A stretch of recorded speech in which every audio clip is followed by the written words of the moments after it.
halfway down the coast of South America, where the tropical forest reaches down towards the Atlantic Ocean, a huge statue of Christ overlooks a city that is reckoned to be one of the most glamorous in the world. Its name is Rio de Janeiro. It's the second largest city in Brazil, an important centre for business and industry. That's the ordinary side of Rio. The other side is far from ordinary. A spectacular setting of mountains, sea and forest, and what the people of Rio treasure most of all, their superb beaches.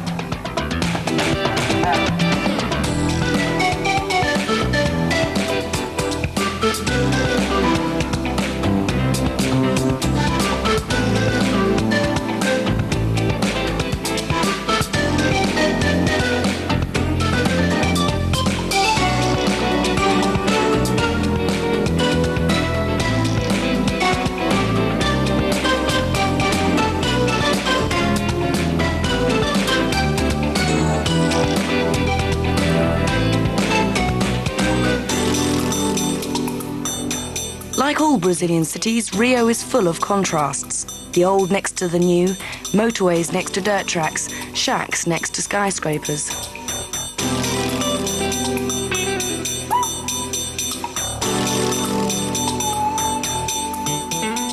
Like other Brazilian cities too, many people live in homes they have made themselves in areas called favelas. In Rio, a third of the population live in these districts. 40 years ago, when people started to pour into Rio looking for work, the favelas were collections of wooden shacks. Building your own home was, and still is, in most cities the only option for new arrivals. Today, the favelas look quite different. The largest in Rio is Rocinha, population 100,000, a kilometre or so from the beach.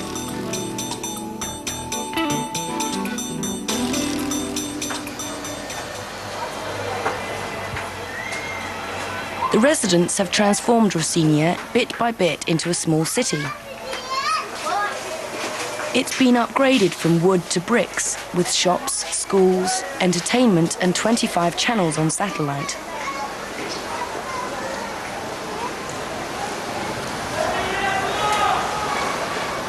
Considering the steep hillsides, that's quite a feat. There's one bus route into the favela, but after that it's a question of moving everything by hand, including the rubbish.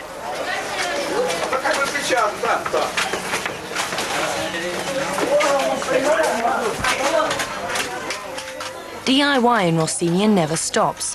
Geraldo Souza is rebuilding the balcony at the front of his house.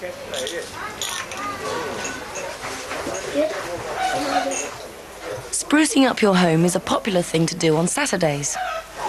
Geraldo's neighbours have come to help, and he in turn will help them. The Souza's story is a classic one for Rocinha people. They moved from the countryside 20 years ago in search of work in Rio. Since then, they've just about made ends meet. Geraldo has part-time work in a fruit and vegetable market. His wife, Clotilda, is a cleaner for a family in the posh part of the city. Her Saturday pastime is reading the neighbours' fortunes.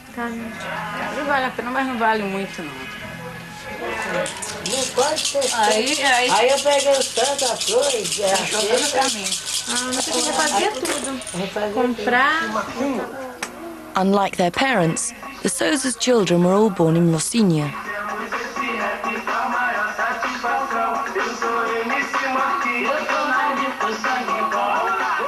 The eldest is 13-year-old Leandro. Like millions of Brazilian teenagers, he spent his whole life in a favela.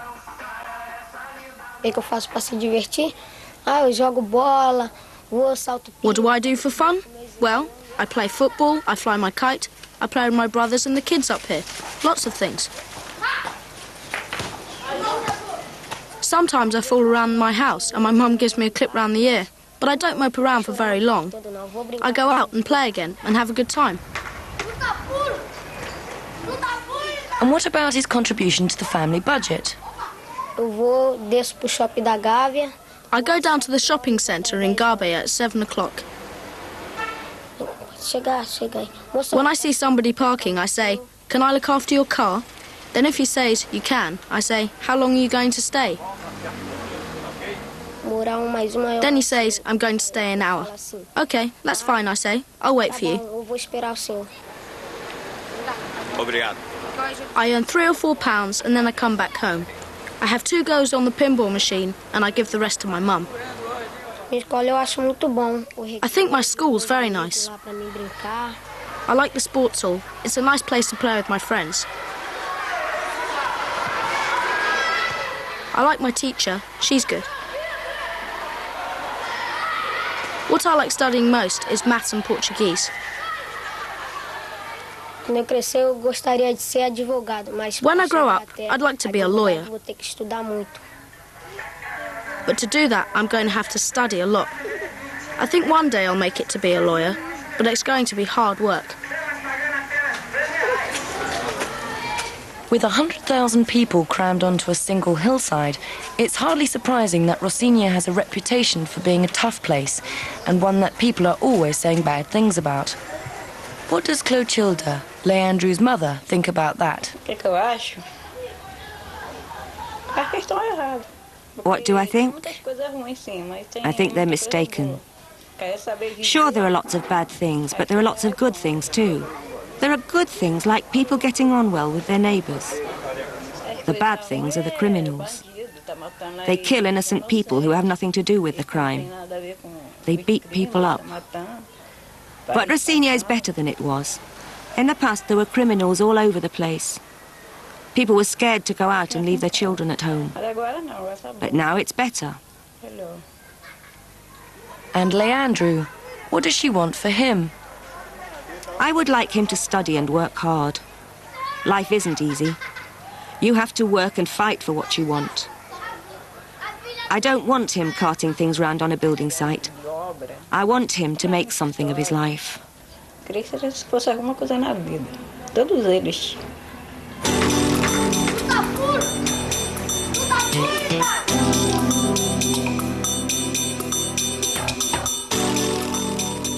Overcrowding is not just a problem for Rocinha. It's become a serious issue for the whole city.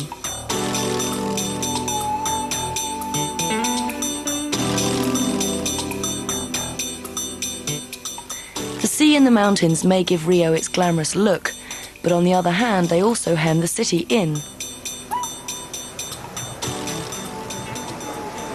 Twice a day, Rio grinds to a halt as the rush hour takes the city over.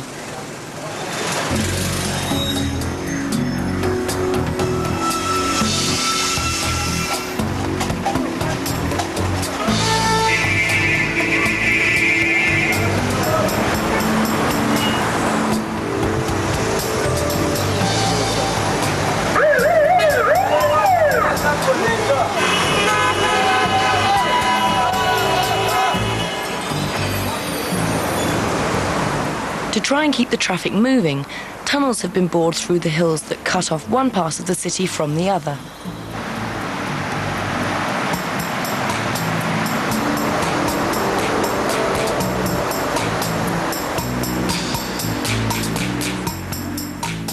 Not that long ago, Rio went looking for more space for a brand new tunnel which starts beneath the shops in the city centre.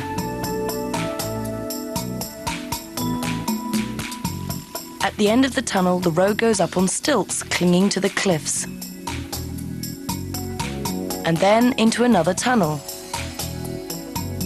20 kilometres out from Rio, the road finally breaks free of the last range of hills, and there it is.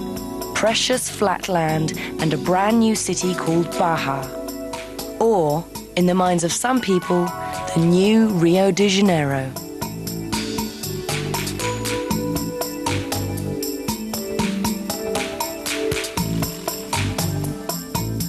This area was practically empty 15 years ago. It's now home to 130,000 people, the vast majority of whom have moved out of Rio itself.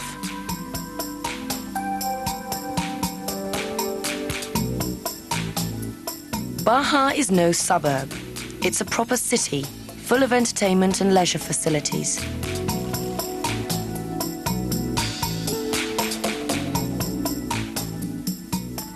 As is common in the USA, the city is built along a motorway. There are 5 kilometers of shops and shopping malls.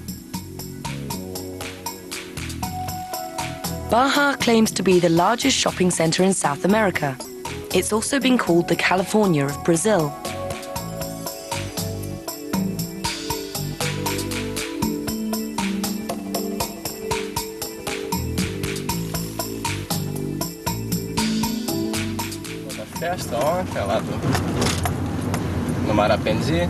The Lopez family moved from Rio to Baja 6 months ago. Luis, Paulo and Rosana run a small business selling fruit and vegetables to restaurants and hotels. É por aqui que você vem? Não.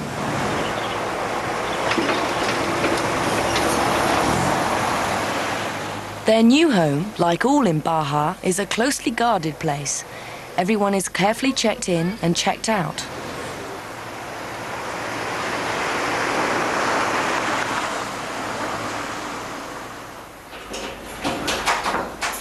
Over the last 10 years or so, the number of people in Brazil owning their own cars and their own homes and who think of themselves as middle class has risen a great deal. And for those who've made it, like the Lopez family, the standard of living can be much the same as a middle-class family in Europe or North America.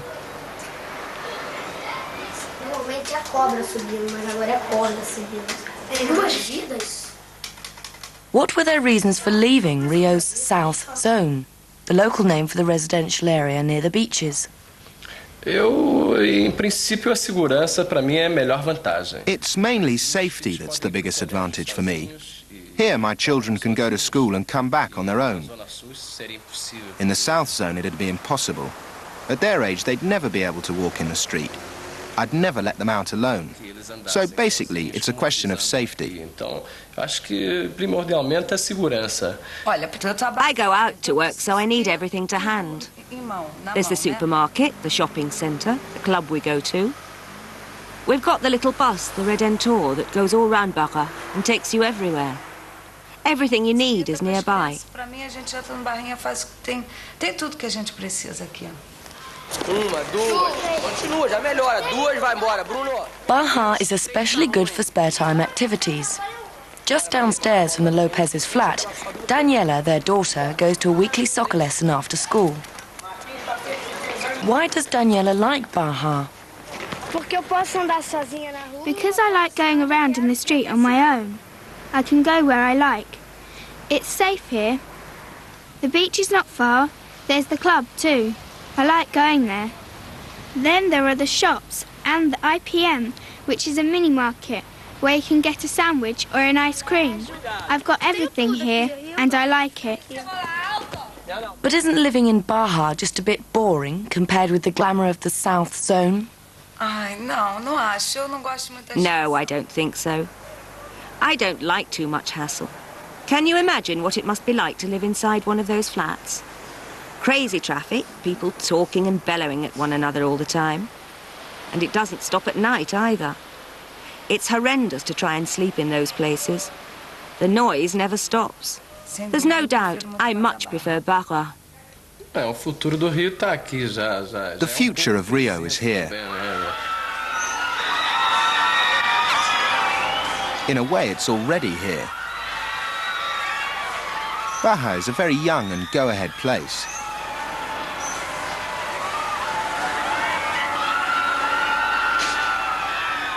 Baja covers an enormous area. There's room for it to grow. In the South Zone, there's no room left for anything. It's like a tin of sardines. If you want to spend time at the beach at the weekend, you can't go because it's all polluted and full of people. So really, we're finding Baja to be more fantastic than the South Zone. Está descobrindo que é mais fantástico a Barra do que a Zona Sul.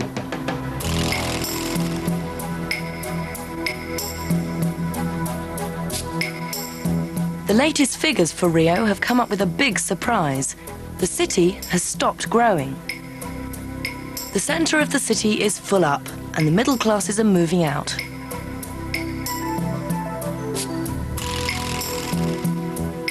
At least this means the city has time to think about how to sort out its problems. Rubem Cesar's job is just that. He's head of a campaign to get Rio back on its feet.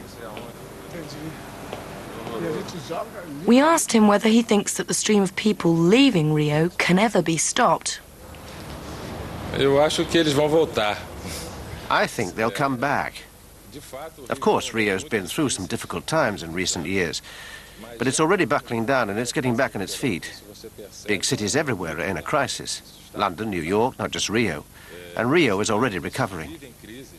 We have projects in the favelas. There's a lot happening in the favelas. They're full of creative people working, producing things, running businesses. So we're trying to support those people by setting up new creches, medical centers, schools and roads. There's a lot of life in the favelas. Another part of the campaign is to get the city's police force back in touch with the community on a friendly, everyday basis. With crime often getting out of control, nobody really trusts them.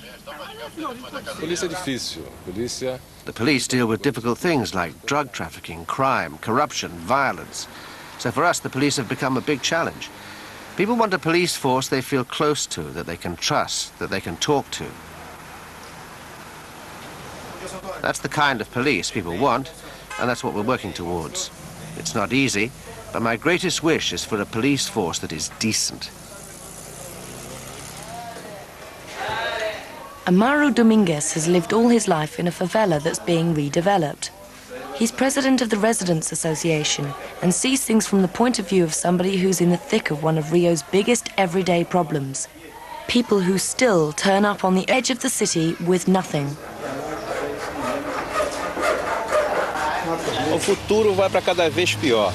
The future looks worse all the time. The situation in Rio is getting out of hand because of the growing number of people. The city can't cope with the numbers coming in from the countryside. People are being kicked out of the countryside and come to the big cities looking for work, and when they get here, they've nowhere to live.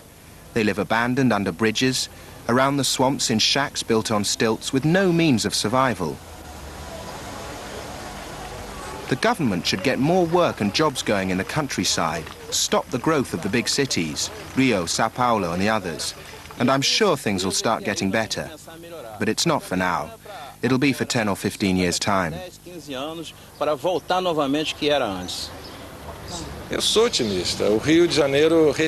I'm optimistic. Rio breathes optimism. You cannot possibly go through a summer here without saying, it can't be right that things go wrong here. This city simply cannot be left to die. It cannot be snuffed out by the chaos that affects all big cities the world over.